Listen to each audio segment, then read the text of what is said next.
aim to shoot Christ truths through the stereotypes, and hope you will too, so we could save more lives in this world where our ethics are all but gone. We're gonna have to stand up and show them we aren't wrong, cause most don't realize what we even stand for. They see Christians, they think the holier than thou, or this invisible barrier that keeps them from the Lord. Quite bluntly, it's the enemy trying to keep them out of the word, cause he knows good and well that the truth is in there, and he's doing what he can to keep them unaware of the love Jesus Christ wants to pour out on them, and of the sacrifice he paid to atone for their sin. But another part of this barrier are words like a tone. We expect them to understand using a language unknown. How can they follow his ways if they don't know what they are? Kinda like handing a baby the keys to a car, saying see you when you get there, if you don't make it you'll fry. Then sitting back and waiting and wondering why it's taking them so long to make it to the Lord. Is cause most of us are afraid to pull out our sword and spread the word that he's given each of us to share. But I'll tell you right now, this doesn't replace prayer, cause in prayer, this is where the battle is won. It's the only way to get them to open their hearts for God's Son. Once our hearts are open, well, we're not done there, cause now it's time for us as Christians be an answer to prayer. Be the ones to take the time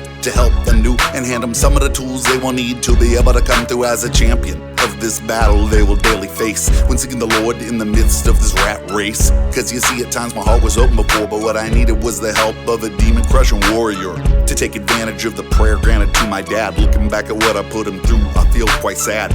But this last time when the Lord opened up my heart, a mighty man of God stepped up to do his part and grab a hold of his soul, help guide him to his majesty, even though he knew nothing at all about me. And it's followers like him that get the job done, those that are willing to dive in to increase the flock of God's Son.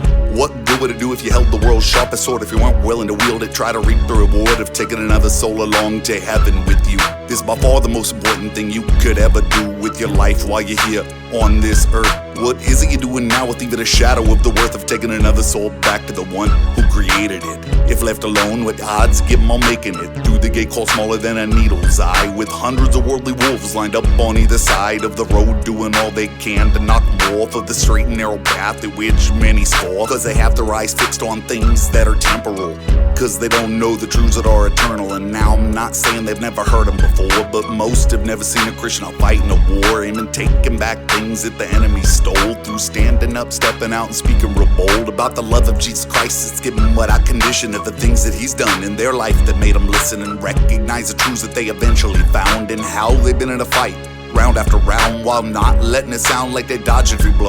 Cause time on the canvas, something all of us know. We need to make sure they know that they're not the only ones who's having to slug it out to stay on track while following God's Son. And it's a battle that, while not worldly seen, be hard to convey through the use of a video screen, or in the words of the world's most descriptive poem. Beautiful thing about it is it's Christ who makes us strong, and if we trust in him, we've already won the fight, as long as we don't try to rely on our own might. We need the help and support of one another. Better believe me that the enemy sets his sights upon the brother or sister who's given up their life to follow Christ, especially those going all out to bring souls to life.